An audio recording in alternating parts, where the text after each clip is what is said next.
High Poshan. আরে ওই দেখো তোমার বন্ধু মনীষ।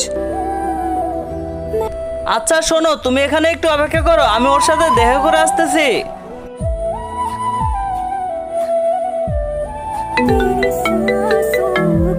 প্রশান্ত, হ্যাঁ কে যেন আননোন নাম্বার থেকে কল দিচ্ছে। সমস্যা নেই, তুমি রিসিভ করে কথা বলো। কি হয়েছে পোষান? অনেকদিন থেকে কল দিচ্ছি, ধরো না এবং দেখাও করো না। তোমার কি হয়েছে? আপনি কে বলতেছেন? আমি তো পোষানের এক্স বলতেছি। আচ্ছা, তুমি এখন ওকে কল দিয়েছো কেন? আমি ওকে কল করেছি, ও যদি আমার কথা শুনতো আমি ওকে বলতাম। আমি তোমাকে কেন বলতে যাবো?